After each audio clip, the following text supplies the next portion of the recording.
Folks, today's Monday, March 10th, 2025, coming up on Roland Martin Unfiltered, streaming live on the Black Star Network. The Department of Justice drops its lawsuit against a Louisiana petrochemical plant accused of poisoning a majority black neighborhood. The move has been framed as getting rid of radical DEI programs. We'll talk to the folks there who've been fighting this for a very long time.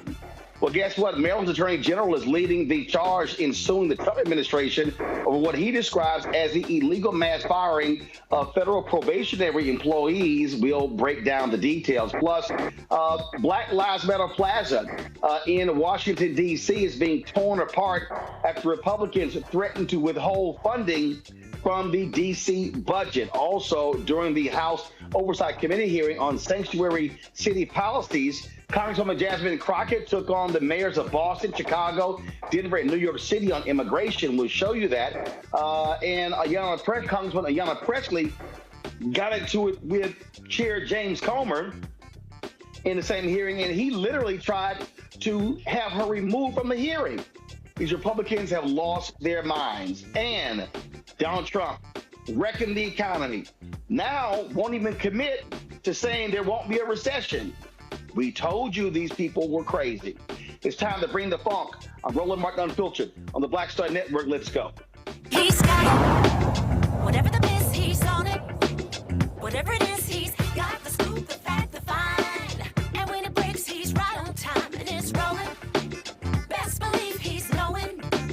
Putting it down from sports to news to politics. With entertainment just for kicks, he's rolling.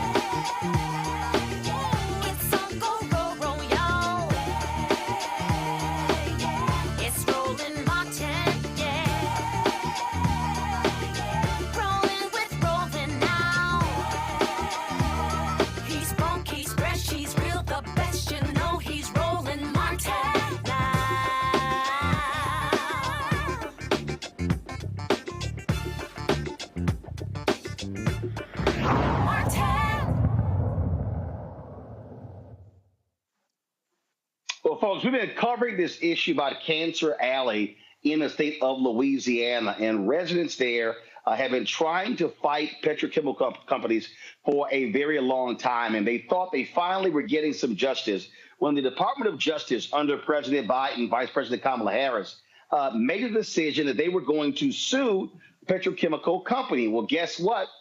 Donald Trump's Department of Justice, they're now dropping that lawsuit under the guise of getting rid of radical DEI programs. Again, for years, residents in Reserve, Louisiana have been sounding the alarm about toxic waste from Dinka Performance Elastomer plant, which experts say has increased the dramatic chance of getting cancer in St. John the Baptist Parish.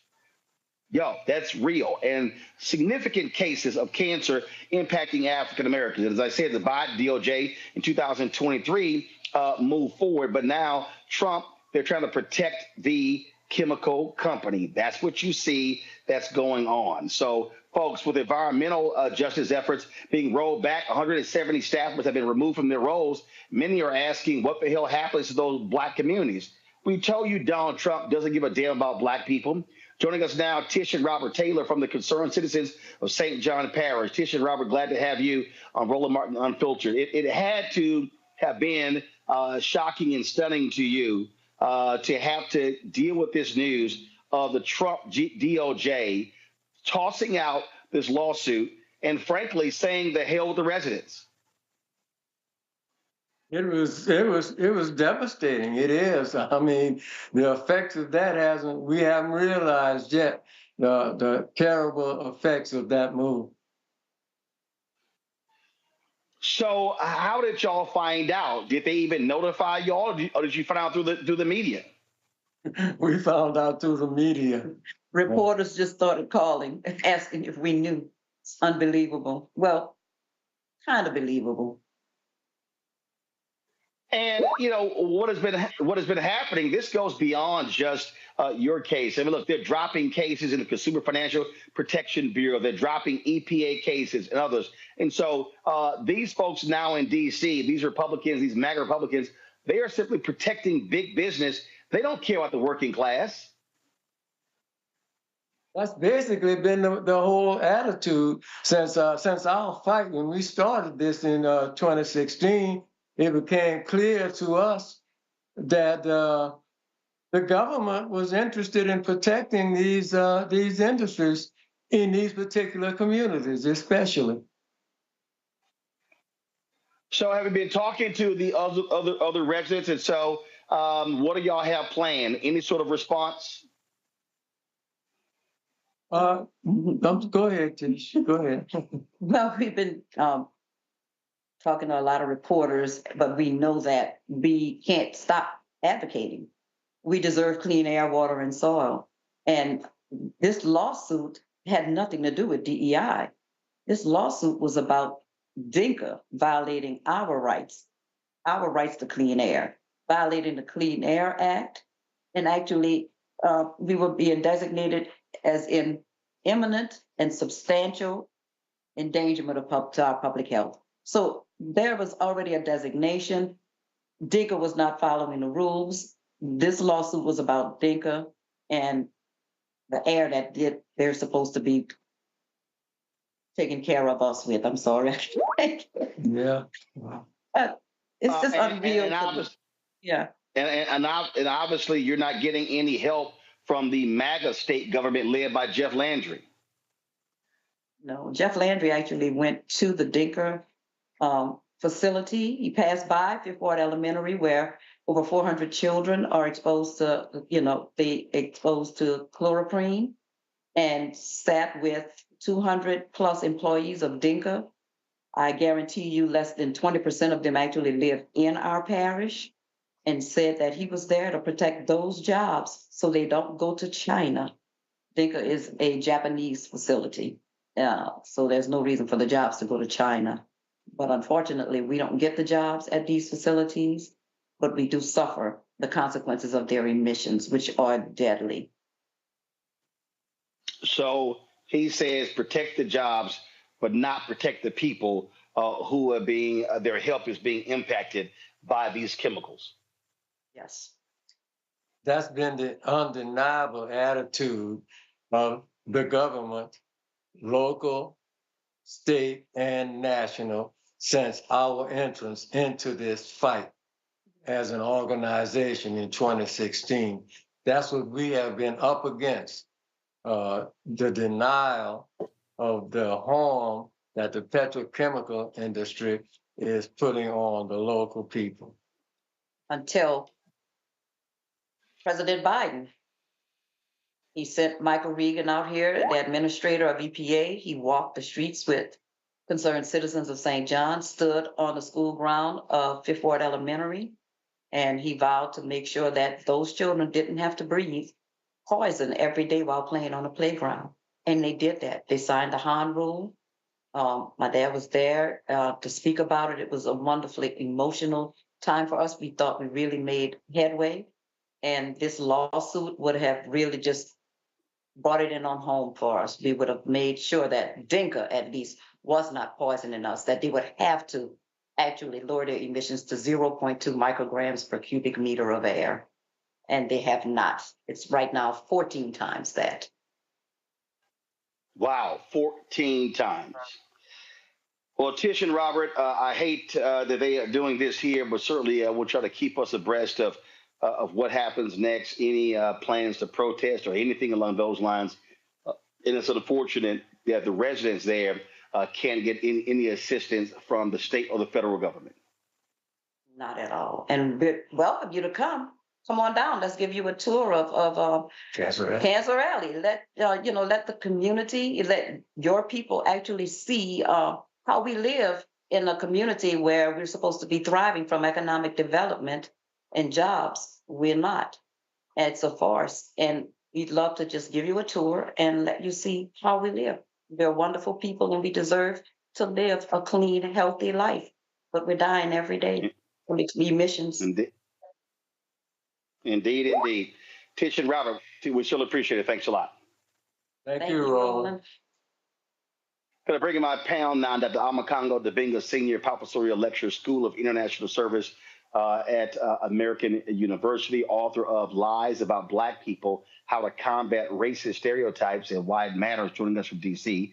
Kelly Bethea, communication strategist, joining us from D.C. as well. Mondale Robinson, principal Black Male Voters Project, mayor of Enfield, North Carolina. Glad to have all three of you here. Mondale, I want to start with you.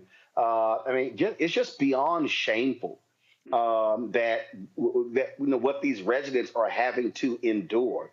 And this MAGA administration, we've made it clear they don't give a damn about workers. They don't give a damn about regular people. They are about the rich folk. They are about companies. They are about allowing these companies to do whatever the hell they want to do, any way they want to. That's what they are all about. Yeah, Roland, first of all, thank you so much for having me, man. And let me apologize for missing last week. I was with family dealing with issues. I just want to say what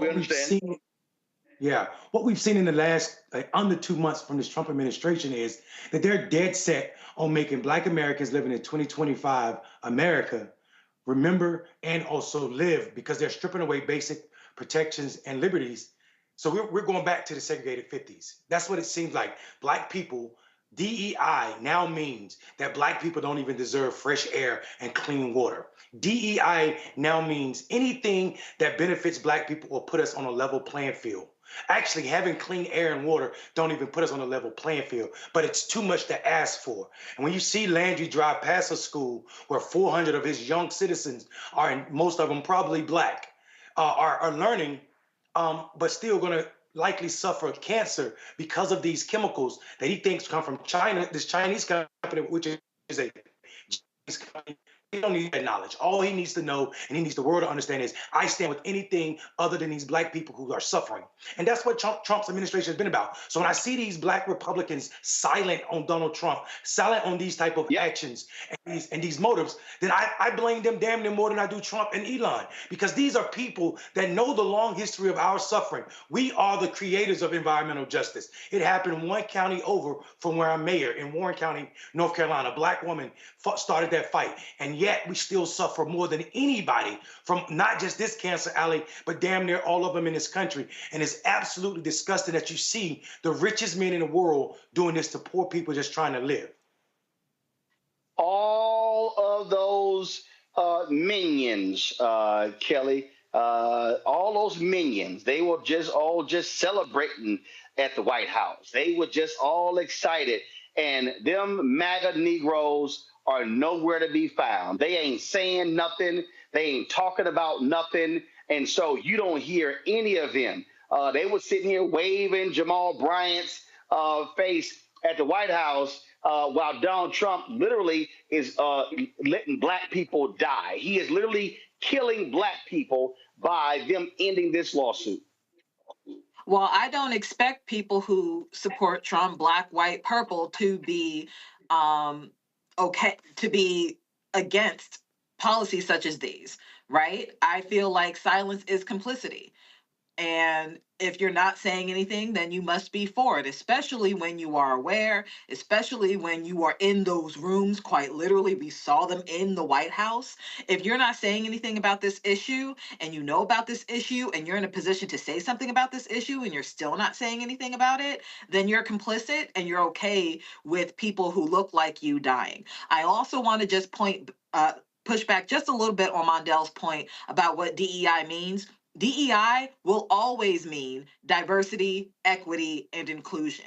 And if we keep saying diversity, equity, and inclusion as opposed to just DEI, we can reclaim what the original definition of that acronym means. Just like DEI means diversity, equity, and inclusion, woke still means I am aware of what's going on and I want to do something about it. I'm not letting these white racist bigots claim words that we created so that we can have some type of lingo, some type of lexicon within our spaces so that we can understand what's going on.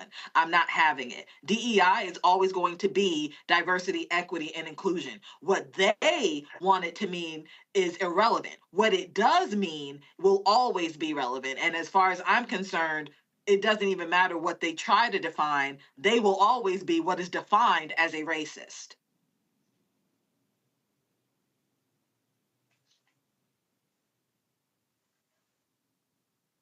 Congo. You know, I find myself thinking a lot about Fred Hampton and the work that he was doing to bring people of diverse backgrounds together. I remember seeing a rural white farmer talking about, you know, he's going to stand with me, I'm going to stand with him. And when I think about it in this case right now, I'm thinking about all of the poor white people in counties across the country who the Trump administration is going to take a different phrase, a different term, and use to cancel the services that they're getting to help with their health issues as well. And they're not going to use, you know, terms like DEI or anything like that. They're going to come up with something else. This is the time for, as Reverend Barber has been talking about for years, and you as well, Roland Martin, for people who are in poorer communities to really come together to galvanize, because it's just a matter of time before these issues come to them. And I believe that there are enough of them who are ready to be woken up about this, but they don't see it yet. It is tragic, Roland. It's that we are seeing another Black community abandoned. I remember a few weeks ago we had another segment about a town that was getting flooded and the houses were falling down and the like, and this community was also looking for assistance. This is going to continue to rise, and we know that there are poor Latino communities, poor all across the country, but they always start with Black people, and they start with Black people first because they know that America cares the least about us, and they feel like they can get away with anything with us in our communities. But if we continue to speak up, galvanize people, we have to be able to fight this. People talked about, oh, they're banning the USAID, people are dying overseas. We knew it was just a matter of time before their policies were going to start affecting people here. And they're starting with us now. And from what I can tell, Roland, nobody else is talking about it but the Black Star Network. Roland, can I say something? And this, yeah, go ahead. Yeah, I think it's important that we acknowledge what the sister said, that DEI has a meaning and we should not give up that meaning. But what my point is that Donald Trump's understanding of DEI is a handout for Black people. And we can say that it does not matter what they do, but it does, because he's the president and Republicans are in control of the entire legislative branch houses, both houses in the legislative branch. And that is damning, because we see people afraid to push back, which is why I call out Black people, because the diversity, equity, and inclusion is not asking for a handout. It is saying open the door so that more people have the opportunity to exist. And in this case, exist with clean air. And we should acknowledge how they see us and what they say.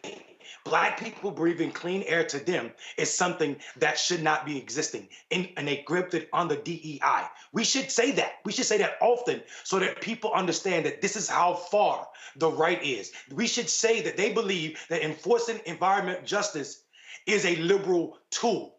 That means, by definition, that a conservative tool is let companies destroy environments. And that's their definition of DEI. And we should make them own that.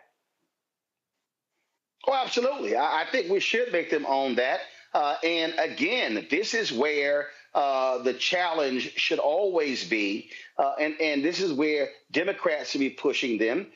And what they hate, you see with all their keywords, Kelly. Oh, if you mention justice, you mention fairness, you mention racial. Hell, they are so stupid that they were deleting images of Enola Gay, which is a plane, because it had the word gay. They've been stripping imagery of Black and Latino and female folks in the military. What we're dealing with here, we are dealing with racist and sexist right now in the Trump MAGA White House, pure and simple. That's what we're going to call it.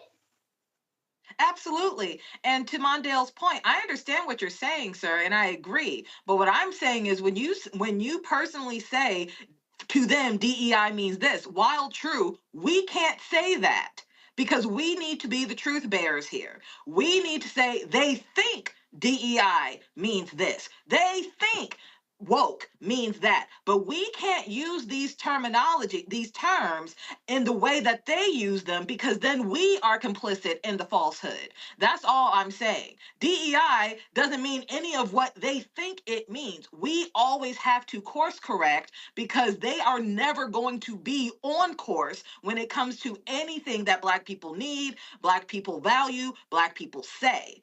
So when we talk about these terminologies, we have to be careful about how we say these things and in what context we say these things, because otherwise we will look complicit in so saying that DEI means whatever it means other than Well, diversity, equity, and inclusion.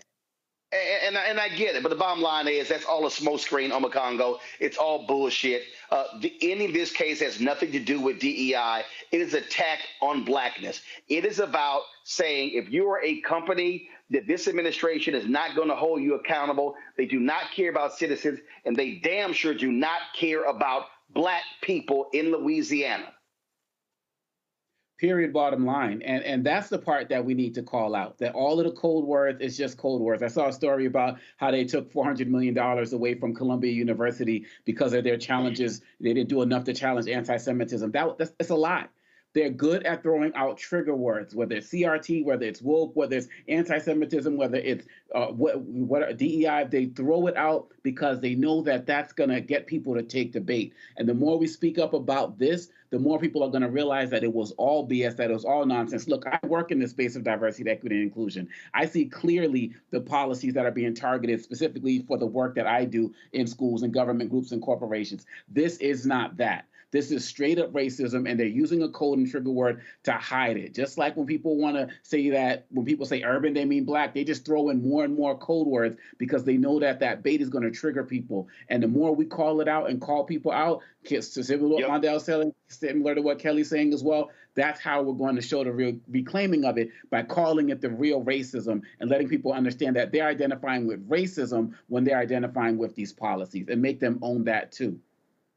And let's be real clear, Donald Trump and MAGA, by ending this lawsuit, they are complicit in allowing black people to be infected by these chemicals, to be affected by these chemicals, and the effect is black people dying. And I keep telling y'all, these frauds are not pro-life. They do not care about life.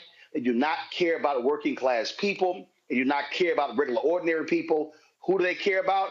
Big business, corporations, billionaires. That's all they care about. All right, folks, got to go to a break. We come back, more on Roland Martin Unfiltered on the Black Star Network, including the Republicans forcing Washington, D.C. to rip apart Black Lives Matter Plaza in the nation's capital, just outside of our offices. They started today. We have video of it. And again, they also are trying to attack the budget of Washington, D.C. by stripping more than $1 billion from their operations. We told you these people are evil, they are sinister, and we're seeing it in real time. You're watching the Black Star Network. Back in a moment. Hello, I'm Isaac Hayes III, founder and CEO of Fanbase. And right now, we're accepting investors in our $17 million round to revolutionize the future of social media. Today, for just $399, you can own 60 shares of stock in Fanbase at $6.65 a share. Go to startengine.com/fanbase and invest today. While the big platforms have grown too massive and disconnected from their users, Fanbase is building a platform where creators and users truly come first. We've already raised $8.6 million from everyday investors who believe in this vision, and now you can join them. This is your chance to invest in a social media tech company with over 1 million users that is disrupting media by allowing anyone to reach all of their following and monetize their content from day one. The market is changing, big platforms are failing to serve their users, and Fanbase is stepping up to fill the gap. Don't wait until it's too late. Invest now. Invest for yourself and your future. Go to startengine.com/fanbase and own the future of social media.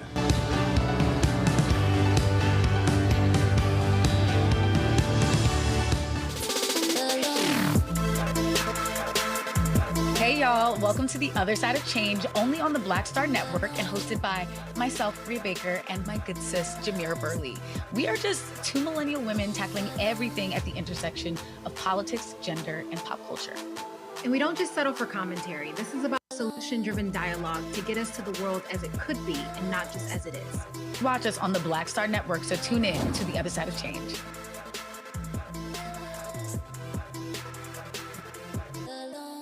Hey, this is Motown recording artist Kim. You are watching Roland Martin Unfiltered. That boy, he always unfiltered, though. I ain't never known him to be filtered. Is there another way to experience Roland Martin than to be unfiltered? Of course he's unfiltered. Would you expect anything less? Watch what happens next.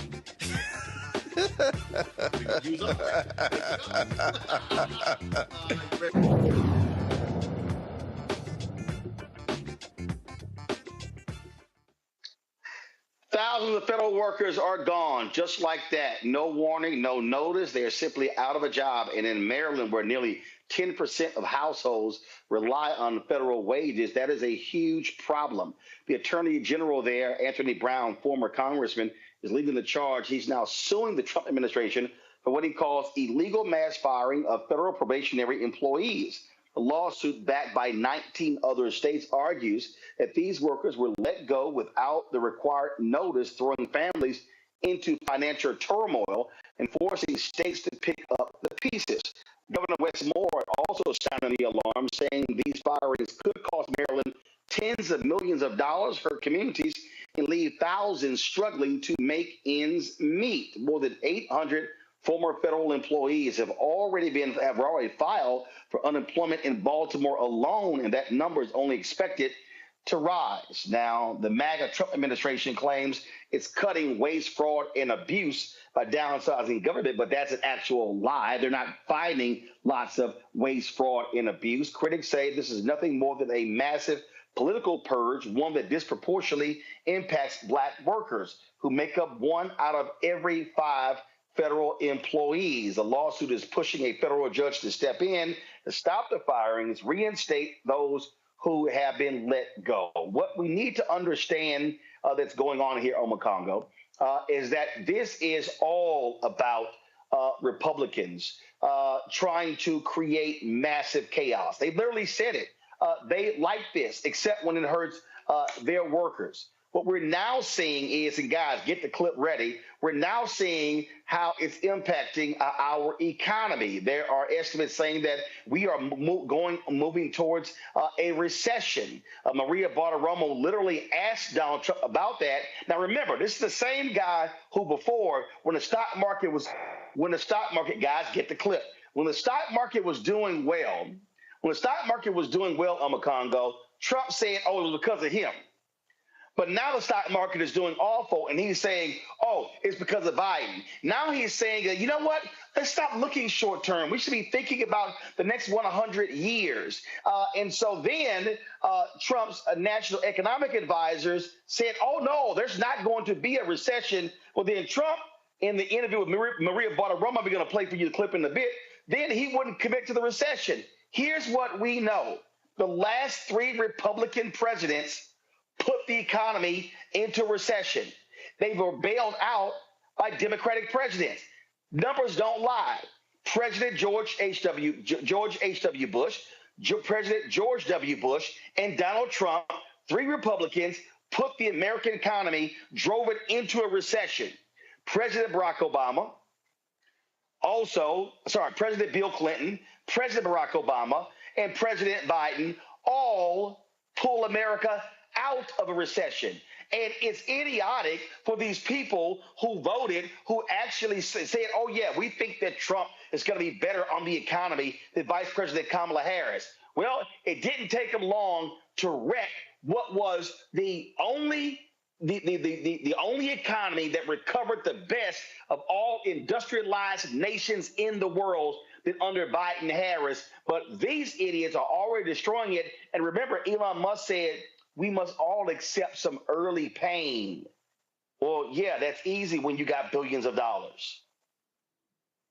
You know, one of the things I posted today was Trump is basically running what had happened was a economy. He always puts something out, and then when it doesn't work, he's like, well, there's this. Oh, well, I put up the tariffs, but now I have to drop it because I didn't want to hurt Mexico and Canada. Oh, the stock market. And now, let's do it like China, wait 100 years. I mean, seriously, this was a guy who said he's going to bring down the price of, quote unquote, the grocery, right? It was all about the eggs. Look, this man, and this is the thing that also bothers me, Roland, is that people act like he wasn't president before. Like he didn't tank the economy before, even outside of what was happening with COVID. And this man is at Mar-a-Lago every weekend. This man is running up taxpayer dollars every weekend while destroying the economy. There's no single policy that he has implemented that has helped any poor person, any struggling person, anybody with any type of challenge. He's only making more cuts. Look what's happening with the Department of Education. And he's only going to make it worse. Furthermore, when you look at what's happening as it relates to the stock market, this was a man who said, oh, if the stock market drops, the president should be impeached. But now all of a sudden the stock market doesn't matter. So what we're seeing with this man is, and it hasn't even been 2 months, Roland. It hasn't even been 2 months. And if people aren't going to be waking up to this now, I'm right here in the DMV. Like I'm seeing it every single day. You're seeing it, Roland, like Kelly, you know, all of us are seeing it. What's happening, people losing their jobs, losing their homes. Last time we did a report, there's like almost 10,000 houses on the market right now. People pulling their kids out of schools. I'm seeing my college students, you know, worrying about whether they're going to finish the semester. Chaos is the point because this man is a chaos agent. So I applaud the Maryland attorney for doing this. And it's interesting that red states are probably going to suffer the most, but no Republican district state attorneys are going to be behind this effort. Oh, no, absolutely not. And so, I mean, what's crazy, Kelly, is they don't care. And I'm just sitting here saying, oh, South Carolina and all the rest of y'all screwed. Oh, MAGA, y'all screwed. And Kelly, don't you find it interesting that all of a sudden the price of eggs really doesn't matter? Oh, by the way, the Trump Justice Department is now looking into egg companies for price fixing. Hello? Hashtag we tried to tell you. And so all of these idiots out here who voted for these people under the guise that, oh, the economy was going to get better. This man is literally driving us into recession. And they're trying to say, oh, it was really all Biden. And so we have it. So here's this idiot, the twice impeached, criminally convicted felon-in-chief con man, Donald Trump. This is how he answered that nutcase Maria Bartiromo on Fox Business. And I want to ask you about Ukraine and the blow up the other day with Zelensky. Let me stay on the economy for a moment because there are rising worries about a slowdown. You've got the Atlanta Federal Reserve saying we're going to have a contraction in the first quarter. Look, I know that you inherited a mess, and you said that the other night. I've only been here, but are you expecting a recession this year? I hate to predict things like that. There is a period of transition because what we're doing is very big. We're bringing wealth back to America. That's a big thing. And there are always periods of, it takes a little time. It takes a little time. But I think it should be great for us. I mean, I think it should be great. It's going to be great ultimately for the farmer. You know, don't forget, Lying, Kelly, they're lying. They did not inherit a mess. It's a lie. It's a flat out lie. And I was just saying this, I swear, not even an hour before this show happened. I told one of my colleagues, I said, I feel like stupid people need to feel pain every time they say something dumb. Or like there needs to be like a 1-to-1 ratio correlation between how dumb you are and how much pain you receive. Because I feel like if you felt the pain points, like actual pain receptors, every time you did something dumb or you said something stupid, I feel like natural selection would take its course a lot more quicker.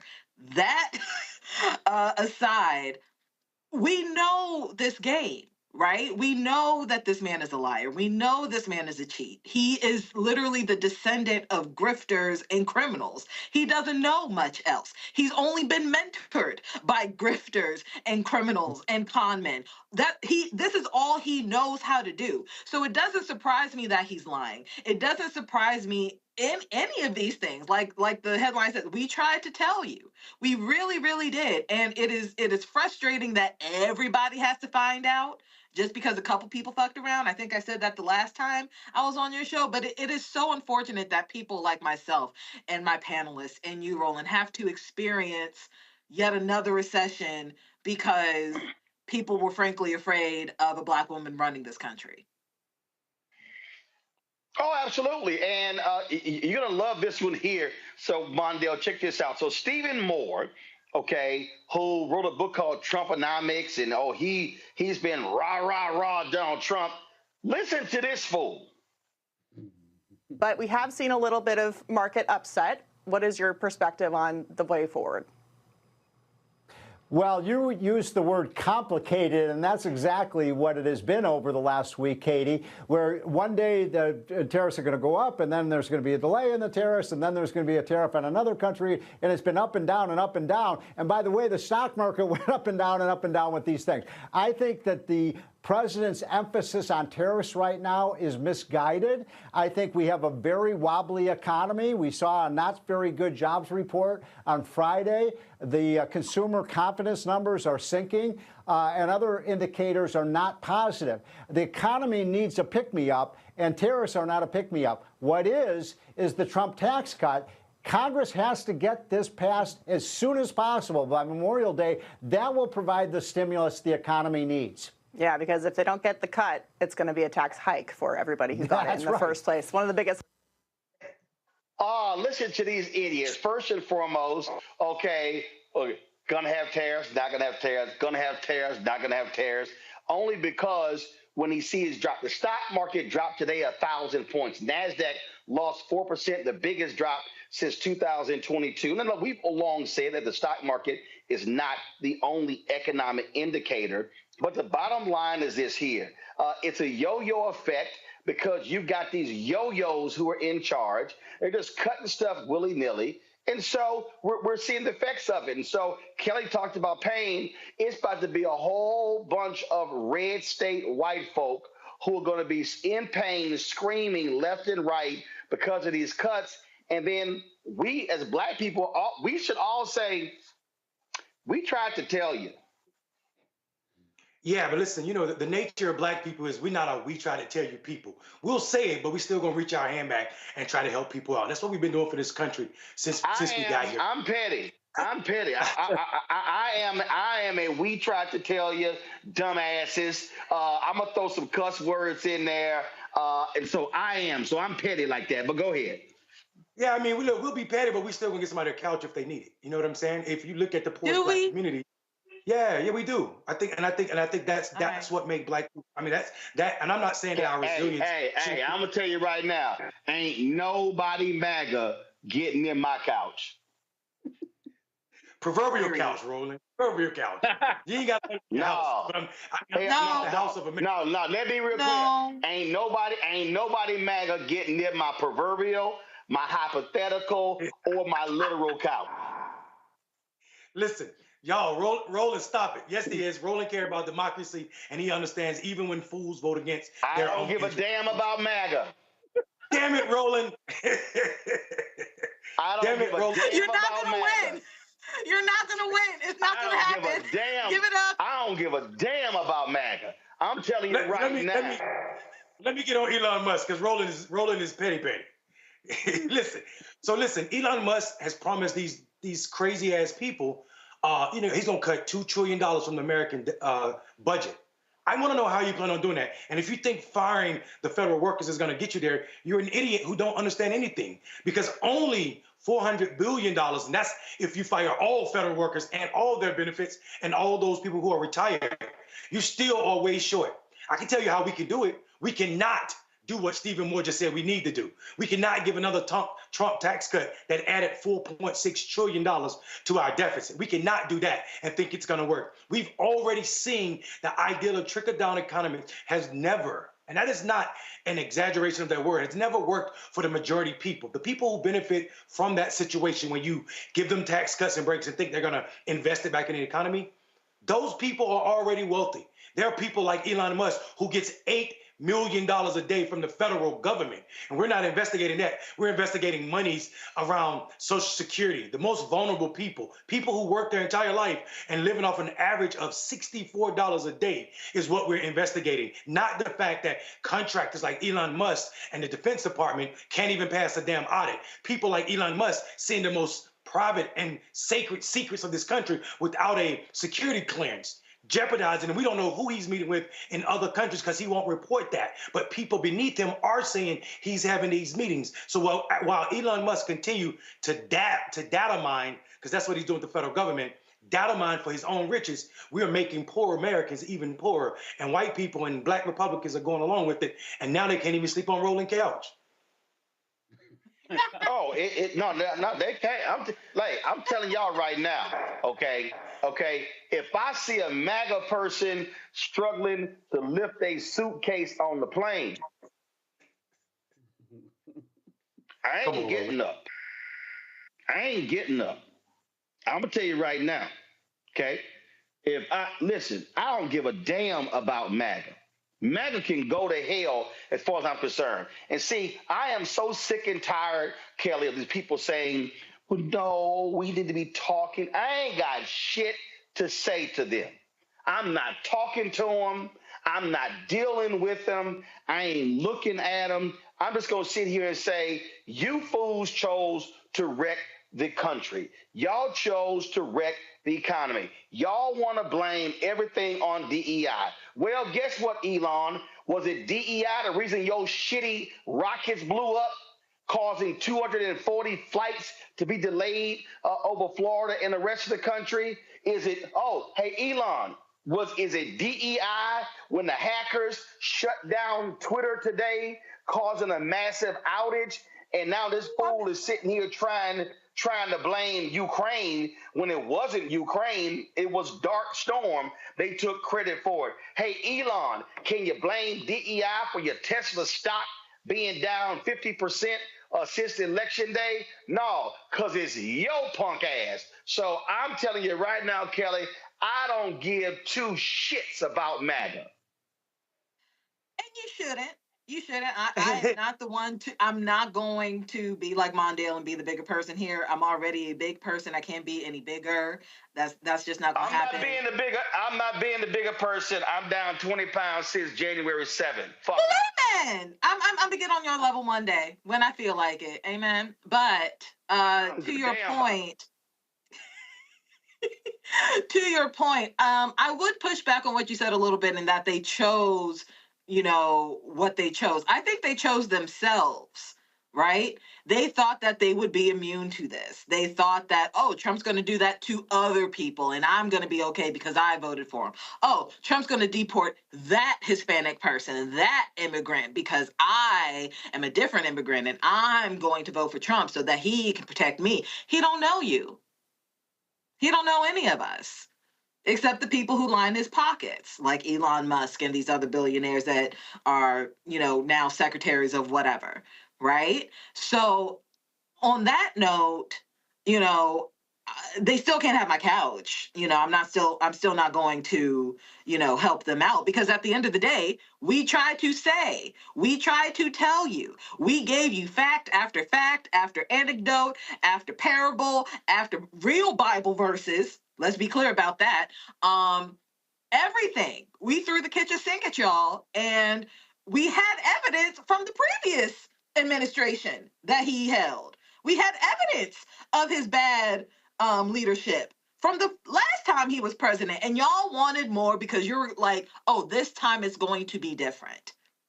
And that is what is frustrating me. It's like the willful ignorance, the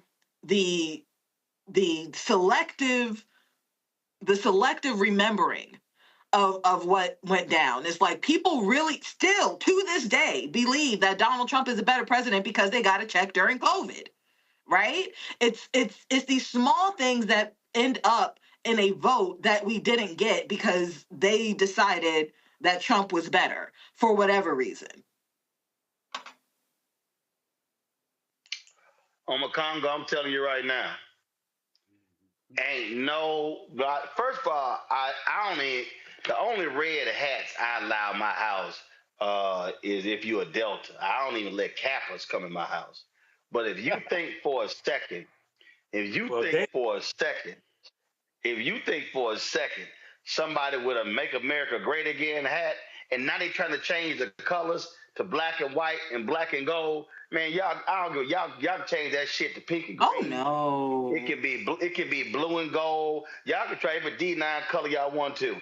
I don't give a damn about Make America Great Again. And see, I just right now, I'm serious. Right now, I have little patience for racist white folks. I mean, because earlier today, man, I was sitting, so I took a 3.5 mile walk where I am with my twin nieces, and my wife, and dude. So I had my Texas A&M hat. Y'all may have seen me post this on Instagram. I had a Texas A&M hat on, some shorts and a shirt. Cause see, when I travel, I pack easy. All my shit match. That way, we ain't trying to sit here and bring no 4-5 different pair of shoes. We ain't going through all that. So homeboy gonna come up to me. He gonna ask me, was I a fan or did I play? Now I knew what he was asking. I made his ass repeat. I said, "What you say?" He says, "Well, are you a fan or did you play?" I said, "No, I'm a graduate." Now walk my ass off. See, I got no patience for these damn fools and their microaggressions. So he couldn't see me as a graduate. I either had to be a fan of Texas A&M or had to play ball there. I mean, I ain't playing shit, But again, I got no time for these people. I got no time. I got no patience, and I'm not trying to help them out. I'm not trying to sit here and offer them all this stuff. How we need to just talk to them and reason with them. No. When you chose to screw this all up, when you chose to act a damn fool, when you chose to say the hell with the black people and the hell with everybody else, So if y'all get laid off, so for instance, y'all got that video of the white woman holding up her big old Trump flag and her punk ass got laid off. I got no sympathy for her. Matter of fact, I hope she lives in a state where they have cut unemployment benefits. Damn. Well, I mean, wow. Damn, I wasn't expecting that last part. No, I mean, again, though, see, they want to cut everything. They want to cut unemployment benefits. They want to cut Medicaid. They want to cut everything. Okay, so if your ass gets sick and die, don't send me a GoFundMe, because y'all voted for it.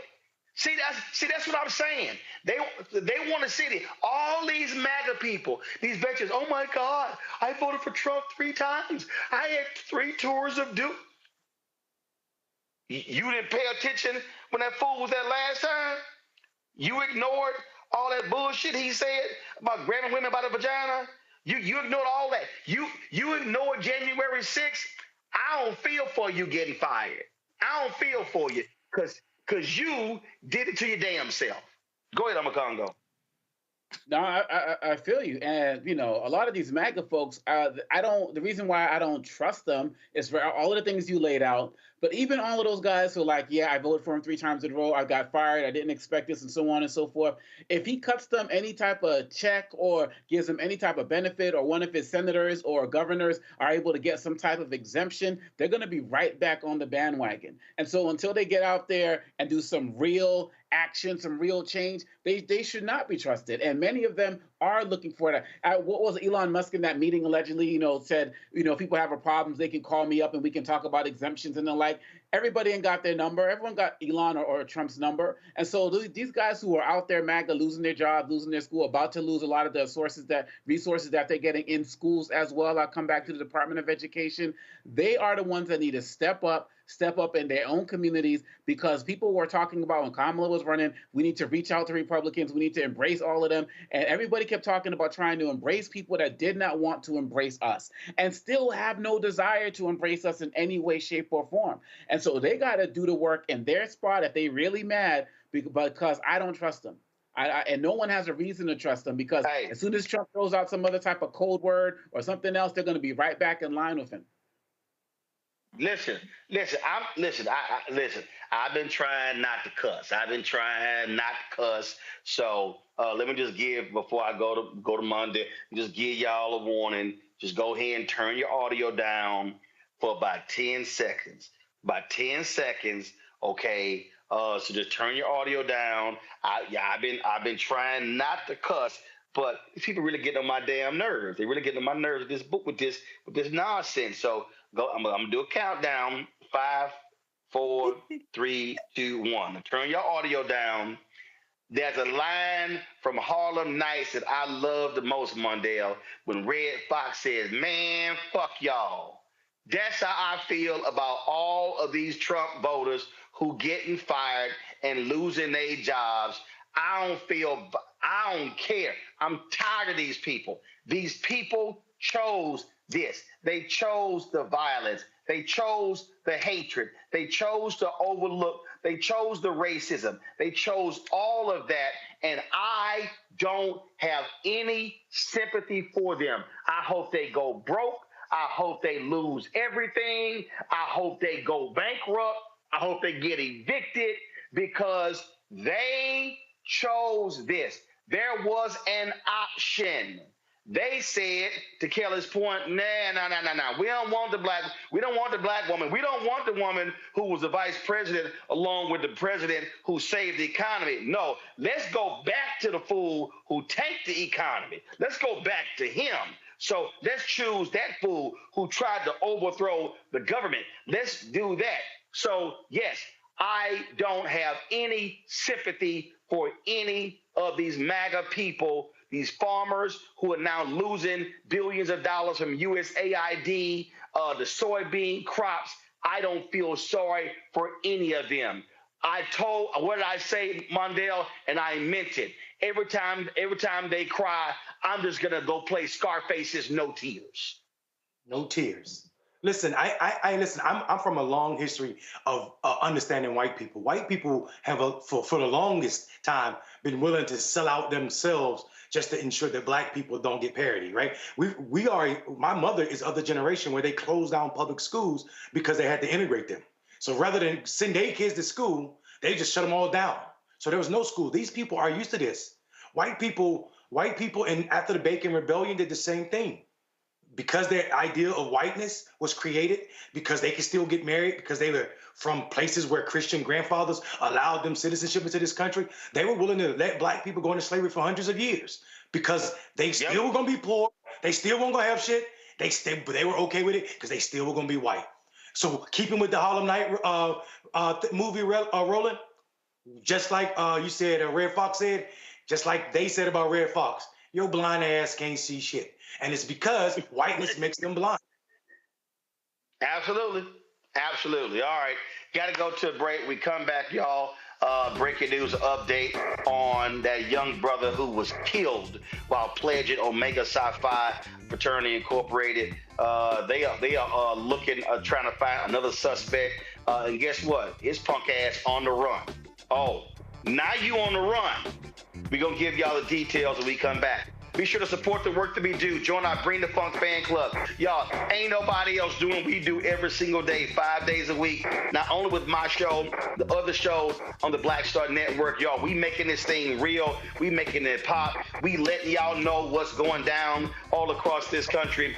And so if you want to support us via Cash App, use the Stripe QR code right here on the screen. If you're listening, go to blackstarnetwork.com. If you want to contribute via Cash App, here you go. Our goal is to get 20,000 of our fans contributing on average $50 each a year. That comes out to $4.19 a month, 13 cents a day. If you want to see your check and money order, P.O. Box 57196, Washington, D.C. 20037-0196. PayPal is R Martin Unfiltered, Venmo RM Unfiltered, Zelle Roland at RolandSMartin.com, Roland at RolandMartinUnfiltered.com. We'll be right back. We begin tonight with the people who are really running the country right now. Now, Trump is often wrong and misleading about a lot of things, but especially about history. Donald Trump falling in line with President Elon Musk. In the wake of the unsettling news that MSNBC has canceled Joy Ann Reid's primetime show, The Readout, Roland Martin and the Black Star Network would like to extend an invitation to all of the fans of Joy Ann Reid's MSNBC show to join us every night to watch Roland Martin Unfiltered, streaming on the Black Star Network for news, discussion of the issues that matter to you, and the latest updates on the twice impeached criminally convicted felon-in-chief Donald Trump and his unprecedented assault on democracy, as well as co-president Elon Musk's takeover of the federal government. The Black Star Network stands with Joy Ann Reid and all folks who understand the power of black voices in media. We must come together and never forget that information is power. Be sure to watch Roland Martin Unfiltered weeknights, 6 p.m. Eastern at youtube.com/Roland S. Martin or download the Black Star Network app. Hey, what's up, y'all? I'm Devon Frank. I'm Dr. Robin B., pharmacist and fitness coach, and you're watching Roland Martin Unfiltered.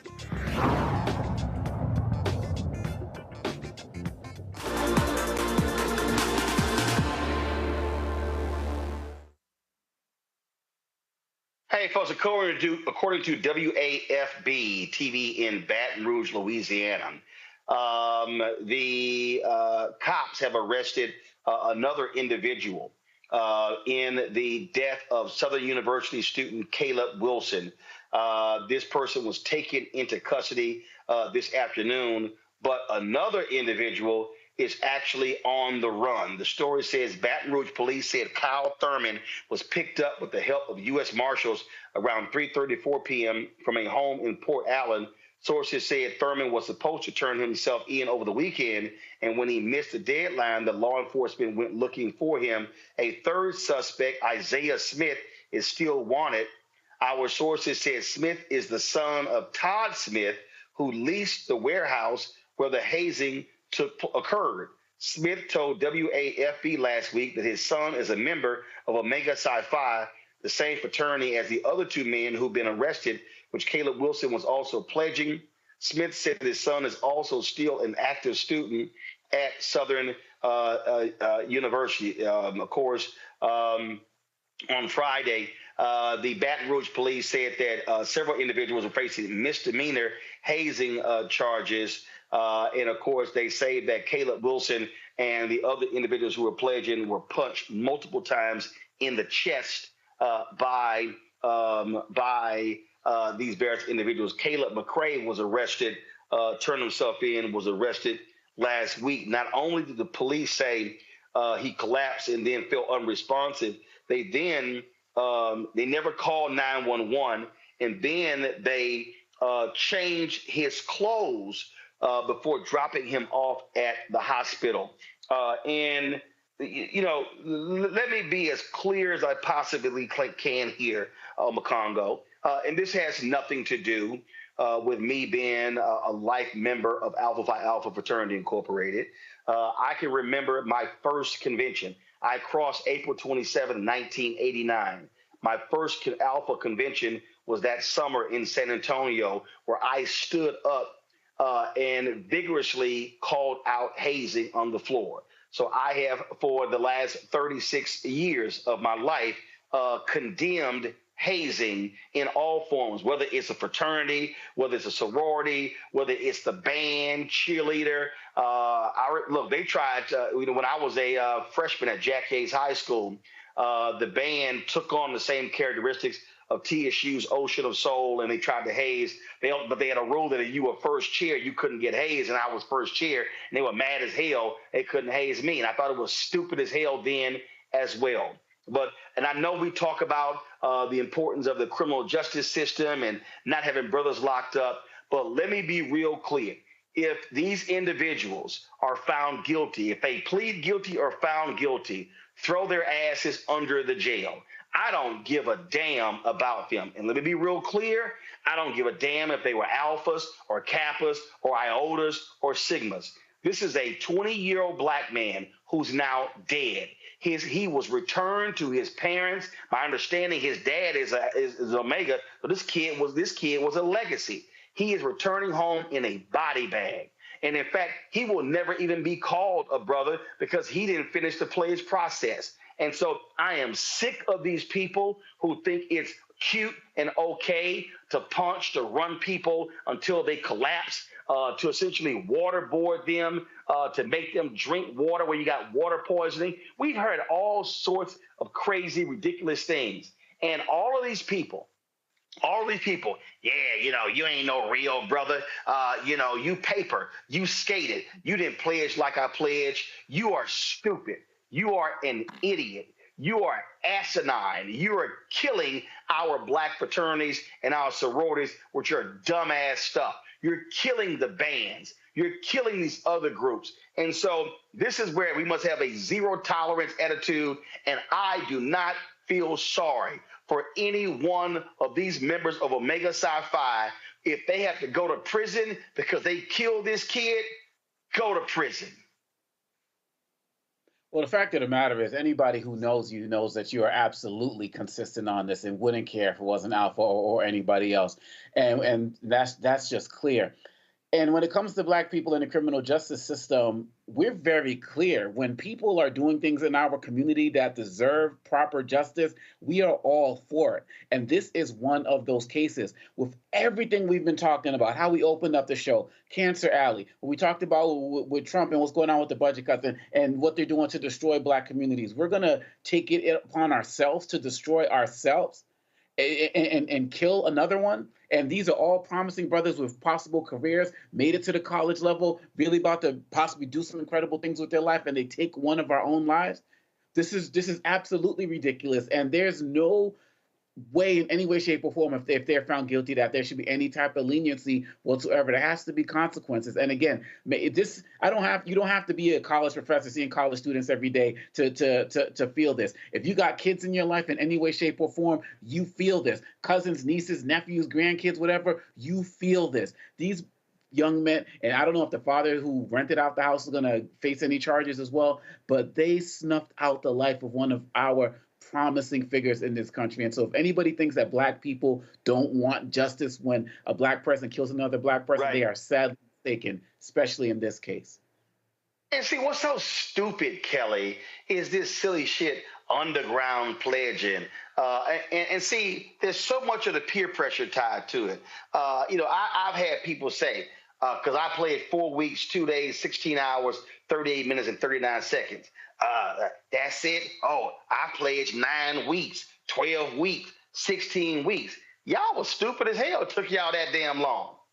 I mean, it was just dumb. If you need to pledge that long, y'all had no concept of brotherhood on your line. And guess what? We finished pledging on April 27, 1989, because damn it, we had finals coming up. See, you can't act like the academics part don't matter. And I've said this numerous times, Kelly, why I think this is stupid. You cannot show me anybody who is considered a great alpha, a great kappa, a great omega, a great sigma, or great iota based on what they did in college. It's all what they accomplished when they left college. And so that's why this whole thing is just stupid to me. And the other people who I fought, Kelly, are the other brothers who stood around and let it happen. They let it happen. The moment one of them decided to haze, somebody should have went and snatched his ass and said, "No, player, we don't do that." But this is what happens when folks stand around. So every single person who stood around and watched them get punched in the chest, yeah, y'all go to jail too. I mean, I'm sure there's laws about that. I'm not going to get into whether they are liable or not. There are laws. There's a state law in Louisiana. There was a kid who was played to some white frat. I think he died of alcohol poisoning or something along those lines. And so there are laws in the state of Louisiana. So them brothers who, guess what? Say hello to Angola, because that's where your ass is going. Listen, if it's a way for them to also be found liable and guilty of this, then by all means, because there's absolutely no reason for this to have happened. It breaks my heart that, this young man wanted something so badly and, died as a result of people fighting against that want. Really, I'm not part of D9. I'm not part of a sorority. I am Masonic. But as far as my chapter and what we've done, we don't do that over here. I don't know anybody else who does. I stand corrected if it's found to be true. But there should be no world in which it is it takes physical torture or any type of torture, psychological torture, spiritual, emotional torture, in order to do good in this world, in order to join an organization that was literally designed to do good in this world. We have a 20-year-old dead because he wanted to do good in this world, and somebody literally stopped his heart from doing it. You know, that is heartbreaking to me, and they should be held accountable to the fullest extent of the law. You know, Mondale, I did an interview. I think it was Vlad TV did an interview, and I was talking, and I went hard against hazing. And a young man whose dad is a Kappa, who's a college administrator, the brother reached out to me, and he wanted to get my thoughts, and I said to him point blank, I said, brother, let me tell you something. Ain't no letters of any frat worth you getting your ass whooped. None.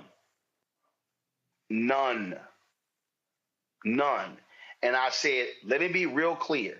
You have the right in that moment to say, one of y'all touch me, I'm calling the cops and I'm filing charges against your ass.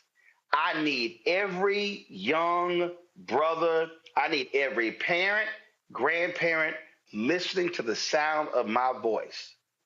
If you have a grandchild or a child or a niece or a nephew who desires to pledge a fraternity or sorority, and if in that moment somebody decides that they want to haze them, they should immediately, hell no, walk out, storm out, leave, call 911, turn all their asses in to the organization as well, because it ain't worth it. This kid is dead.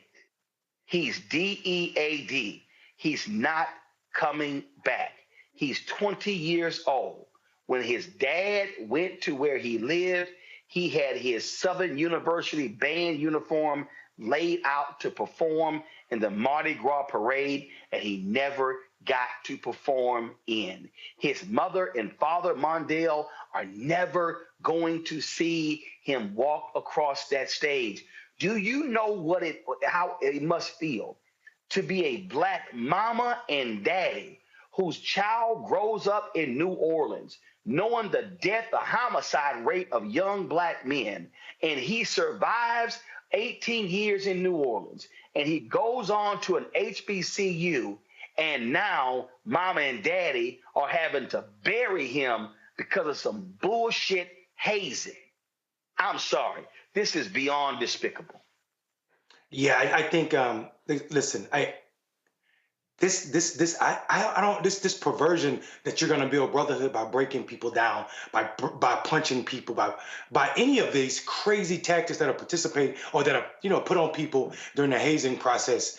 For me, this trauma is it's so much. This one is this man's life. That's a death. There's so many deaths in this situation. Everybody involved on the other side will definitely be in prison. This is Louisiana. If they catch you, you got life in prison. That too. But imagine the death his father's going to live for the rest of his life. That boy grew up listening to his dad pride. Talk about legacy, Roland. His pride of being an Omega. And then him feeling like he sent his son to the wolves. He let his son be killed trying to impress him by some people who have perverted what it means to be an Omega man because they want to be Q dogs. Most of them probably ain't even right on paper. So I don't have words to say. I lost two brothers to street violence, and neither one of them were in college, and it tears my mother up. It tears me up thinking about it. I don't even know what it feels like to have someone that's trying to do better. 29% or less of black men in this country have college degrees, and this brother was on his way, trying to join a brotherhood that's one of the largest of black men that is not a street tribe, that is not a gang member, and we kill them this way? Yeah, everybody involved deserve the full arm of the law, hands down. And then guess what? The fools who are in, y'all about to get expelled. You about to get kicked out. You about to get kicked out. Your chapter's about to get shut down, minimum 5 years. Also, their actions have caused pledging to stop across Southern University's campuses.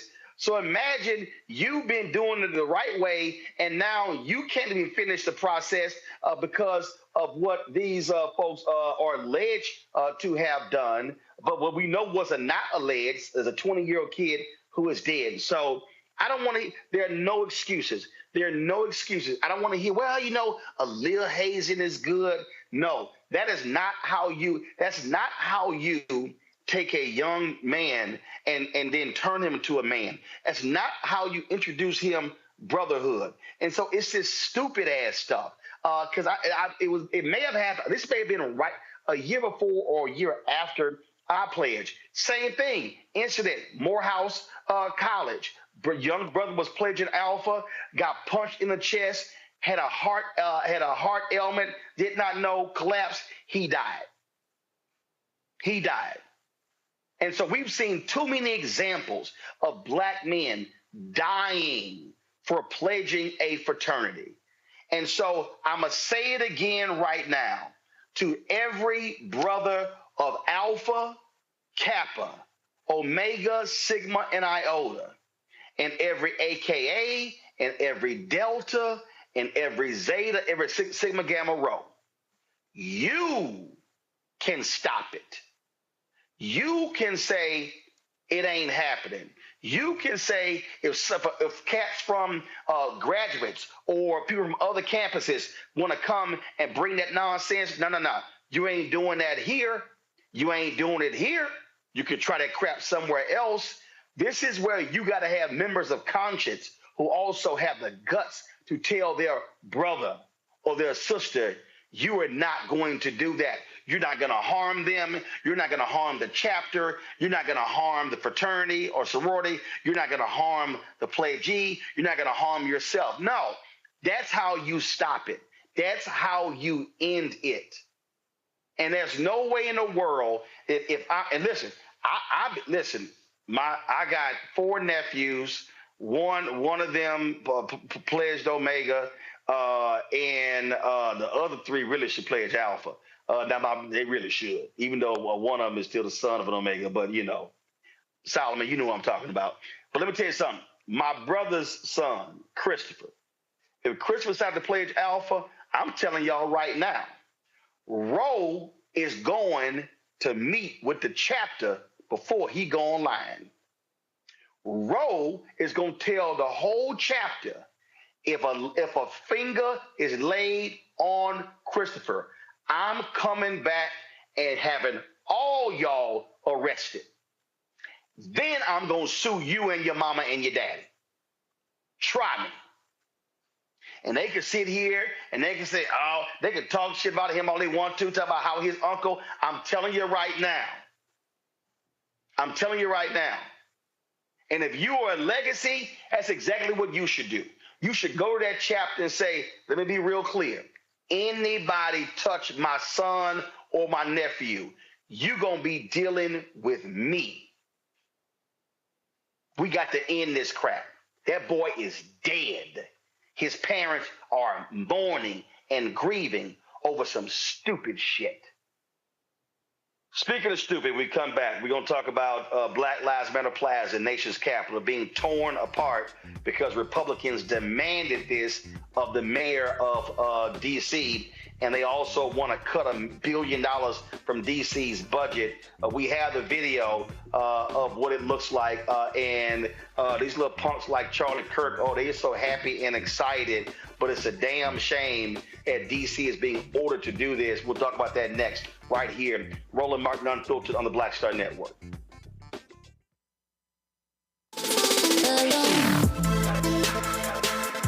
Hey y'all, welcome to The Other Side of Change, only on the Black Star Network and hosted by myself, Rhea Baker, and my good sis, Jamira Burley. We are just 2 millennial women tackling everything at the intersection of politics, gender, and pop culture. And we don't just settle for commentary. This is about solution-driven dialogue to get us to the world as it could be and not just as it is. Watch us on the Black Star Network, so tune in to The Other Side of Change.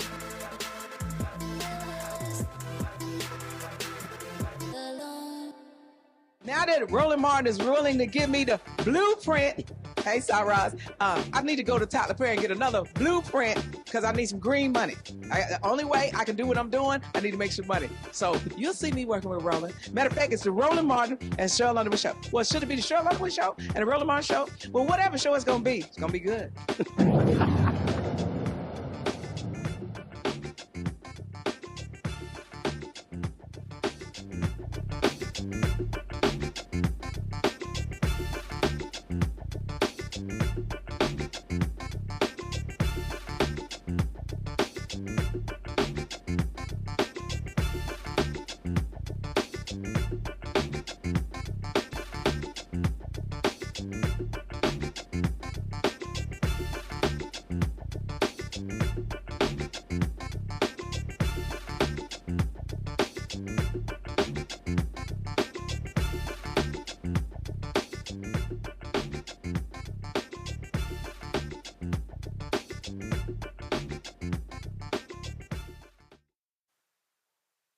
Well, y'all, this is what it looked like along 16th Street in the nation's capital. For the last 5 years, it has been known as Black Lives Matter Plaza. It runs right up to Lafayette Park, just outside of our studio. Crews from the District Department of Transportation started reconstructing the mural on the ground there. D.C. Mayor Muriel Bowser announced the change last week in response to massive pressure from Republicans in Congress. The work is expected to take about 6 weeks, and the words will be replaced by an unspecified set of city-sponsored murals created by students and artists across all 8 wards. Now, a Republican in Congress demanded that it be changed from Black Lives Matter Plaza to Liberty Plaza. What's also happening is Republicans in the House are also looking to cut some $1 billion from the D.C. budget as well. This is what it looks like when Republicans seize power. They want to control the nation's capital. They control their budget. They control the citizens there. And so what used to be known as Chocolate City, they don't even have the right to continue to have this Black Lives Matter Plaza in D.C. because they have ordered them Republicans. This is MAGA Republicans who are making D.C. do this. And so it was great and wonderful to be able to look outside, to walk along that Black Lives Matter Plaza. We would, of course, do the show from there on the anniversary of the death of George Floyd. We did it there three different times, but it is no more because of these MAGA Republicans. That's what's shameful and despicable, Mondale. And again, they want to control Black bodies. They want to control Black lives, and they absolutely want to control Black politicians. 100%. And the dastardly thing about this is they tell us this is not a cultural war. America, but we see it. We see it. MAGA is anti-Black at every step. It's what we've been 2 months dealing with this now. And people, this so-called mandate that Donald Trump had or have, it's unbelievable to me that your mandate is telling you need to be spending funds on this, not trying to get those egg prices lower, not trying to get people back to work, not trying to address the problems that you're having with these trade wars you're starting by playing tariff games every other day. This is disgusting behavior. The act of them destroying it in this way is the purpose. This is exactly the purpose. They see this in DC, a city that is 45, 50% Black, and they think this is what their mandate is, because it is, Roland. Their mandate is to make sure that Blackness, Black dignity is destroyed, but they don't know 4 years and one administration, no administration is strong enough to do that. What you will do, though, is you will continue to show the world, just like the racist white people in the 60s showed when John Lewis and those boys and those women tried to march across the bridge. They showed the real character of white America. And we're seeing it right now with the destruction of Black Lives Matter Plaza.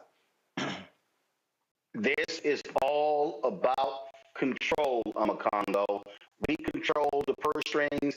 We can tell you what to do. when to do it. That's what these Republicans are doing to Mayor Muriel Bowser in Washington, D.C. Yeah, and it's so unfortunate. And they talk about they want to end wasteful spending. It's going to cost like over $600,000 to redo whatever they're going to do out there. And is that not a waste? And as you can see from what you said, they're still going after DC.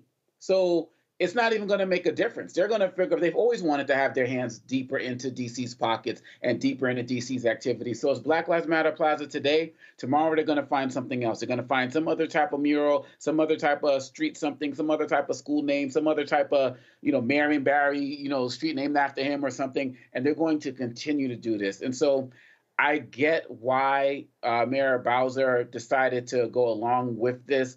Like you said last week, wish it was a little bit more of a fight in some way, shape, or form. She talked about planning to do it anyway, and they're like, but this is just a physical example. It's the latest physical manifestation of what they're trying to do to erase Blackness in the United States of America, from the history books to representation at the Pentagon to corporate, whatever. This is just the latest representation of it. And like I talked about earlier, other groups need to pay attention because they're going to be working to erase y'all too. Well, they are working to erase y'all too, but they always start with Black people because people won't care. You always hear Republicans talk about local control, local control. Kelly, they only care about local control when they are in control. Absolutely. The other example that came to mind was, I think a couple months ago, we talked on your show about Jackson, Mississippi, and how they're trying to control Jackson, Mississippi, because that's like the only major city that Mississippi has, but is predominantly held by Black people. You have several examples of white people seeing that they are losing control and doing whatever they can to gain it back and retain it. And symbolic gestures such as demolishing streets that say Black Lives Matter is just yet another example of, frankly, how fragile their egos are when it comes to the kind of control that they desire. So, you can take us off the street, but you can't take us from the street. We will still be on the streets protesting, on the streets fighting, on the streets working. It does not matter. In all fairness, the construction of said plaza was performative in itself. It was symbolic in itself. So taking the symbol away from 16th Street isn't going to take away the meaning of why. It's not going to take away the mentality that Black people have in DC, myself included, when it comes to this work. So we're just going to keep going. I keep talking about how I'm resting, but some of us aren't. I have a lot of colleagues who aren't. And this is just one more thing that they have to fight against.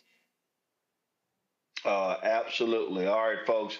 Want to talk about fighting. Congresswoman Ayanna Pressley, last week got into it with that idiot chair, James Comer, when it came to a congressional hearing. Listen to this exchange. Unanimous consent request, Mr. Chairman. Have unanimous consent request. Proceed. I'd like to seek unanimous consent to enter into the record this article, and I'll do this as a survivor of sexual violence myself. This is from Courts, March 2018. Without objection, so ordered. Data from Texas shows that U.S.-born... Without objection, so ordered. We've put it in the record. I haven't entered it. You have what? Mr. Chair, can I have several articles. I need to enter them. Let me just go ahead with what the articles are. What they speak to. What's the next article? Let me proceed. Data from Texas shows that U.S.-born Americans commit more rape and murder than immigrants. Listen, this trend of you all trying to get thrown out of committee so you can get on MSNBC is going to end. We're not going to put up with it. This is my procedural right as a member of this committee you can go with Mr. Frost and Mr. Green. I'm reclaiming my time. That's what you want. No. Ms. Presley, I have been very accommodating to you. Mr. Subrignon, and I take particular umbrage as a survivor of sexual violence. I will enter into the record. This is my right. Thank you. No. It is Mr. Subrignon. Mr. Chair? No, you know the process of unanimous consent. You are not recognized. I have several articles to enter into the record. Mr. Subrignon, if you don't go, we're going to recognize Mr. Timmons. He was referencing Congressman Subrignon from Virginia. And you know what? Omokongo, the congressman would not go. He would not step in. I was glad that he actually did that. They called a sergeant at arms on Congresswoman Presley. And this is what they do. This is how they behave. This is how they want to control the opposition party. And shout out to Representative Presley. That's my home state, representing Boston. And there's going to be more of this. And you never see her animated like that outside of rallies, right? In the House, even though she's challenging them and taking it to them every day to get to that level. It speaks to the level of frustration that so many of us are feeling. And just the outright blatant disrespect. And like you said, I'm glad the other representative had her back. But we know that she's not going to go quietly. She's going to continue to speak up. But these guys, I mean, they are so small in their minds. And when you look at everything, Russell Vought, like all of these guys, they are so, Ed Martin, all of these guys feel like they have to control and dominate every aspect of other people's lives to the point where they're going to basically say right there, you shut up, I'm running this show. And Representative Presley let them know that she's not having it. And more of us need to continue to do the same publicly, privately, in all of our spaces. But that's the only way we're going to shut this down is by standing up to bullies exactly like she just did. They're not going to bully us out of this. Mondale, listen, when you have limited power, you got to do what you got to do. And so guess what? You got to swing. Roland, let me tell you something about democracy and how stupid people are. And I think this representative, this white boy, and I'm going to call him this white boy, I ain't going to call him by his daddy name. He know exactly what he's doing. This is not performative. This is why people who don't understand the importance of Al standing up, Representative Al Green standing up and screaming at Trump. This is not performative. Like you just said, when you have no power in the Senate, in the House, or the executive branch, and shit, by the looks of it, the Supreme Court, you must stand up and scream your complaints. Because if you don't, history will say you had nothing to say about how they treated you. Al, for his thing, had to stand up because this is a person who grew up in segregated South. What, is he not supposed to say anything about what he sees, the trends he's recognizing? So he's supposed to sit there silent? There's no mandate, just as he said. So when you see Comer believing not that the rules accommodate her to enter into public record, her articles, but he himself, pointing his gavel, said, I've been accommodating to you. No, the rules of the House gives her the right to put in public record any damn article she deemed necessary. And him cutting her off is because he don't want history that don't need to be documented for the people to see that Americans, mostly Americans, commit more violent crimes than these immigrants because it does not fit their narrative. It does not play into what they need their dumb white people to believe. And I said what I said. Voting and supporting this MAGA, you must be an idiot to do it. Or a flat out racist. And I don't know if it's daylight difference between the two. Well, I'll tell you what, Kelly, this is the kind of action we need to keep seeing. And I'm sick of these Democrats. And you know what? Bill Maher can kiss my ass too. Because he criticized Congresswoman Jasmine Crockett. And I'm sorry. This is what open dissent and this whole deal like even Adam Schiff, how some Democrats responded during Trump's speech. Man, damn this. I'm tired of people acting like this man and their actions are normal. No, you got to sit here and go at them and you got to stay on their necks. You really do. I'll take it one step further. I think we need to bring back fighting on the floor. Like literally beating somebody's ass. I know it's not necessarily conventional, but it is not unheard of. We have precedent for it, and we have rules as to what can happen when you do it. I think it needs to happen because words are not enough sometimes. Sometimes you need a skin reminder, frankly, to the face. And, if you have the means to do it, by all means, do it. That's all I got. No, indeed. Omokongo, I know you got to go. I really appreciate it. Thank you so very much for joining us. Folks, Presley wasn't the only sister member of Congress who went there. It's time for the Crockett Chronicles.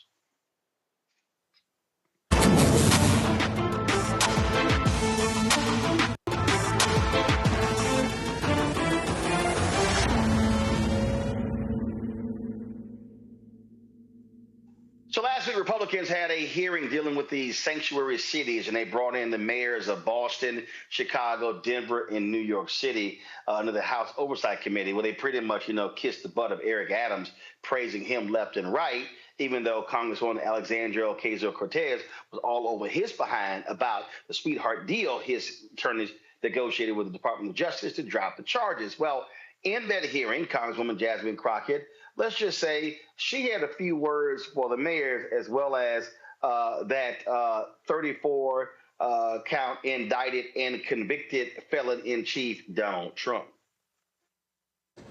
Chair recognizes Ms. Crockett from Texas. Thank you so much, Mr. Chair, and thank you so much to our mayors that are here. And I really quickly want to touch on something, because I know that many of you prepared for today's hearing by making sure that you got a little bit of information about immigrants and crime in your cities. Let me ask each of the mayors, just yes or no, have any of you been made aware of any immigrant that has had 34 felony convictions that has still been able to roam around in your cities? Anyone? No, ma'am. 34 felony convictions. No, Congresswoman. From the immigrants. Anybody? I'm not aware. Oh, okay. I'm just curious, because we are so concerned about crime, and I know that my Republican colleagues would never want anybody with 34 felony convictions roaming around, because that could be a danger to the community, but I will move on. The Republicans put more effort into producing their little propaganda trailer for this hearing than they have into reforming America's immigration system. And that's why we're here today. In fact, Republicans are beating up on the vast majority of you about what you're doing for your citizens, but the last time I checked, you're actually showing up. You may or may not be aware, but the NRCC just instructed Republicans to stop their town hall meetings because their constituents were showing up and telling them to do your jobs. If I had to sum up some of what you have said thus far today, I would sum it up as you have been trying to tell them as politely as you can to do their jobs. In fact, we know that they have not done their jobs, and so they're trying to force you to do it for them by turning your local law enforcement officers into ICE agents.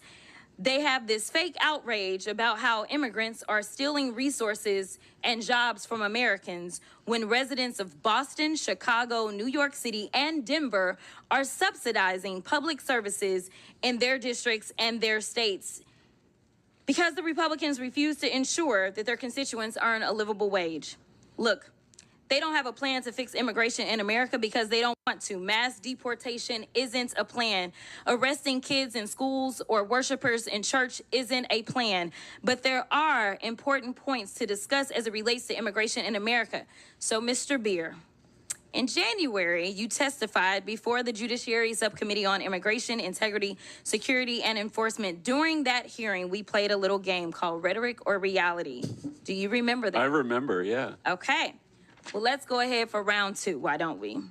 Rhetoric or reality? Immigrants are a burden to the American taxpayers because they deplete our federal resources. That would be rhetoric. Correct. In fact, the Congressional Budget Office estimates that immigrants will lower U.S. deficits by a cumulative $1 trillion and increase the U.S. economy's size by nearly $9 trillion over 10 years. Is that correct? That is correct. In 2023, 47 million immigrants paid nearly $652 billion in taxes, $58.1 billion in taxes alone into Texas. Rhetoric or reality? During his first administration, Trump improved enforcement of U.S. immigration laws. He did not. In fact, President Trump closed almost all immigration courts for removal proceedings, cut prosecutions for unauthorized entry by 87%, cut ICE removals to the lowest level in the history of the agency, and released 9,000 people with violent crime convictions back into our communities. Is that correct? That's right, yes. So rhetoric or reality? President Trump's immigration policies make American communities safer. No, they don't make communities safer. In fact, nearly 100,000 unauthorized immigrants have obtained legal status through their cooperation with law enforcement. And local law enforcement agencies have more than 300,000 pending requests for immigrants seeking legal status based upon their cooperation with law enforcement, according to the Department of Homeland Security. Is that correct? That's right. Immigrants work with law enforcement to stop and solve crimes. Thank you. That was one of my rhetoric or reality questions. Sorry. The question was, immigrants without legal status can help stop crime. That's correct. Yes, right? that's correct. All right. And Mr. Beer, isn't it true that Republicans are threatening to illegally strip cities of law enforcement grants intended for local policing and public safety if they don't go along with Trump's immigration agenda? That's right. They want to redistribute the fiscal burden onto the Democratic cities and away from the Republican ones. Which brings me to my next point. Mayor Adams, do you believe that President Trump is weaponizing the Department of Justice against local governments like New York City? As I stated publicly,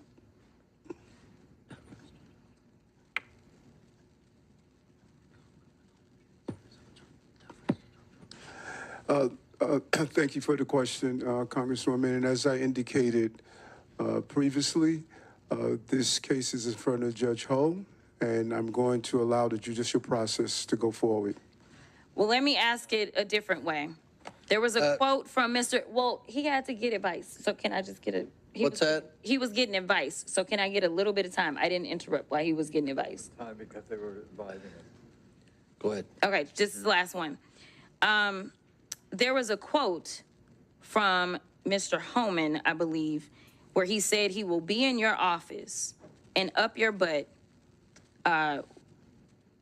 if there was a problem with whatever agreement. We don't know what it was. My question to you, I know you've been asked about it a couple of times today, is was he lying when he said that you made an agreement that would cause him to be up your butt if you failed to uphold your end of it? And gentlelady's time's expired, but if the mayor wants to answer it, he can.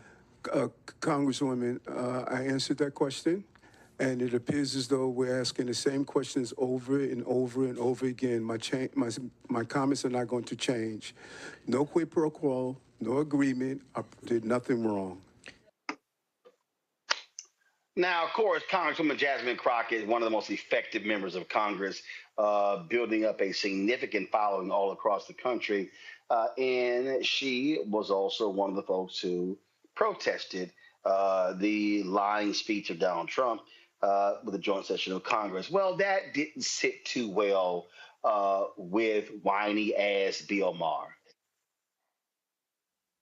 Austin, here's Jasmine Crockett, who is, I thought, a big leader in the Democratic Party. Her quote is, "This is a terrible nightmare. Somebody slap me and wake me the fuck up because I'm ready to get on with it."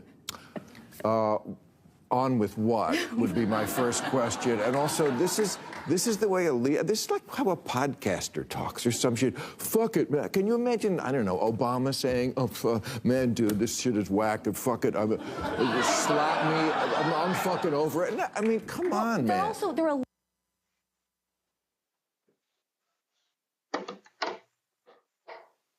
Talk about bitch assness. That's Bill Maher. Oh, my God, what must we do? A member of Congress was actually cursing. You got Donald Trump, who gave a speech calling Colin Kaepernick a son of a bitch. You got the language that he's used. Bill Maher, go to hell, you asshole. Mondale, I am so sick of his whiny ass. He wants Democrats to fight. Now he's whining. Oh my God, she's talking like a podcaster. Like, do you know how many members of Congress I've talked to who actually curse? I know preachers who curse. Shut the hell up, Bill Maher. Go smoke a blunt. He can't smoke a blunt because he is an ass. He's a blunt himself. Listen, a blunt tool for stupidity. Bill Maher, to me, for a long time, has been anti-black. And I know a lot of people say they don't believe that. Bill Maher is racist as hell. This is just a reminder of that. The idea or the audacity of him to have a problem with Jasmine Crockett, who shows up to work more prepared than anybody in every fucking committee she sits on. No one is more prepared than this representative, and I know that. I'm there, I'm watching it. And it's absolutely ridiculous to say something about her saying that when your president talks about grabbing women by their private parts. It's absolutely crazy, some of the stuff I've heard out of his mouth. Also, he might want to pay attention to the world. Mainstream media, his network ain't where most people are getting their news. They're getting them from people like Roland, who are streaming in different spaces. Digital is real. So she understands the climate that she speaks. Also, most of the voters in this country are no longer his age. They're her age. And they absolutely are listening to podcasters. They absolutely are getting their news from other alternative sources. And his problem is she can reach him and he can't. He's been saying the same bullshit white man speak for so long, and she's new to the scene, and her following is powerful, and he can't stand that. His little white balls are bothered by that. Kelly?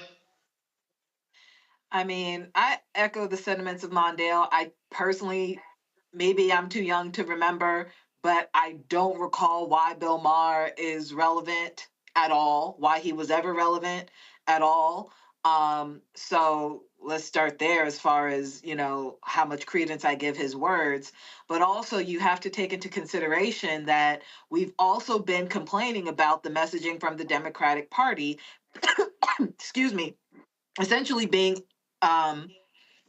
over the head of many of its constituents, meaning, they're too wordy, they sound elitist, et cetera, et cetera. Jasmine Crockett is a very educated Black woman across the board, and she uses language that other people understand. And I can't think of anything that is more effective than that, right? So just because you don't like it doesn't mean it's not going to resonate with anybody else. Really, it resonates with everybody else except Bill Maher, apparently. It's also not lost on me that, frankly, Black women just get a lot of flack from white men for no reason. This is yet another situation of an overqualified Black woman who, Bill Maher clearly feels threatened by, as far as I'm concerned. Like you said, Donald Trump has done God knows what else, like everything else. I mean, grab him by the pussy should have stopped him from running for president right then and there. And yet he bulldozed over that. It's like all of these things that Donald Trump has done and other Republicans have done and other people have done. But when it comes to Jasmine Crockett talking about real issues in a way that real people can understand them, that's when he has a problem. Again, I'm not giving credence to Bill Maher. I'm surprised he still has a show. I mean, really, Roland, didn't he host Politically Incorrect? Wasn't that his first main show? What is he talking about? Yeah, that's what it was. Right. So, but he's whining, complaining, whatever. So I'm so over his little whip ass. I did a show one time, and I think it was October of 2014. November 2014. And this is why I haven't been back on. First of all, I killed it, smoked him. So here's what happened. So during his show, they have two parts. They have the regular show, then they have the overtime show. So I knew that Bill Cosby was going to come up because this is when all the stuff with Cosby was really coming out. So what happened was, first of all, when we came out, I'd actually taken a photo of the audience. He's like, "Oh, stop it, live in a moment." First of all, I'm a grown-ass man. Don't you fucking tell me I can't take a photo. All right. So what happened was during the show, I looked at my phone. I had taken some notes. On the way there, I had called a rape survivor, and I had called Jeff Gardier, American psychologist, and I had asked him some questions. So I want just to be sure that I had the right order of their comments. And so I opened up the notes section of my phone, double checked what they had to say. Well, what happened was when the show was over, he decides he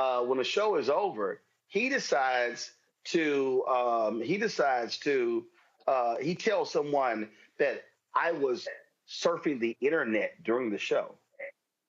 So a producer came up to me at the rap party and told me that, and I was like, well, that's a lie.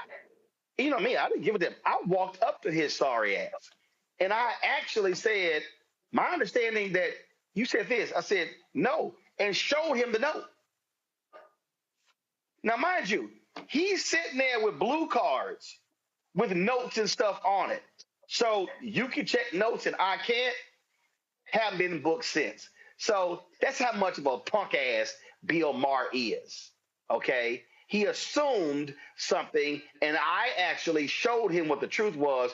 And then the little punk ever since then, oh, no, we're not going to have him back on the show. Man, get your little punk ass on. Anyway, that's it for us, y'all. I don't want to hear his whining. Congresswoman Crockett, keep doing your thing. Mondale, appreciate it. Kelly, appreciate it. Thanks a lot. Folks, don't forget, y'all want to support the work that we do. Join our Bring the Fuck fan club. Your donations are critically important for us to do the work that we do. The goal is to get 20,000 fans contributing on average $50 each a year. That's $4.19 a month, 13 cents a day. Some folk can't give that. We totally understand. They give less. Some people say, you know what, I can give more. We appreciate that as well. So do me a favor. You want to contribute via Cash App, use the Stripe QR code. Here it is right here. Point your phone to that QR code to use that. If you want to send your check and money order, P.O. Box 57196, Washington, D.C., 2003 7-0196. PayPal is R Martin Unfiltered. Venmo is RM Unfiltered. Zelle, RolandSMartin.com. RolandMartinUnfiltered.com. PayPal, R Martin Unfiltered. Venmo, RM Unfiltered. Again, Zelle, RolandSMartin.com. RolandMartinUnfiltered.com. Download the Black Star Network app, Apple phone, Android phone, Apple TV, Android TV, Roku, Amazon Fire TV, Xbox One, Samsung Smart TV. Be sure to, of course, buy our swag. Go to RolandMartin.creator-spring.com, RolandMartin.creator-spring.com to get our newest shirts. Hashtag we tried to tell you, FAFO 2025, and also don't blame me. I voted for the black woman. You can also get my book, White Fear, How the Browning of America is Making White Folks Lose Their Minds, available at bookstores nationwide. Get the audio version I read on Audible. And don't forget, download the app Fan Base. And if you want to participate in the crowdfund, $10.3 million has been raised of the $17 million goal. Go to startengine.com/fanbase. Folks, that's it. I'll see y'all tomorrow right here. Roland Martin Unfiltered on the Black Star Network. Holla! Hold on before I go. Shout out to my sister Zena. Her birthday was on yesterday. And so give her a shout. She's what, 48? She's born in 78. I think that's what it is. Something like that. Yeah, 47. That's what it is. All right, y'all. Holla. Black Star Network is here. Oh, no punch! I'm real revolutionary right now. Thank you for being the voice of Black America. All momentum we have now, we have to keep this going. The video looks phenomenal. See, there's a difference between Black Star Network and black-owned media and something like CNN. You can't be black-owned media and be scared. It's time to be smart. Bring your eyeballs home. You dig?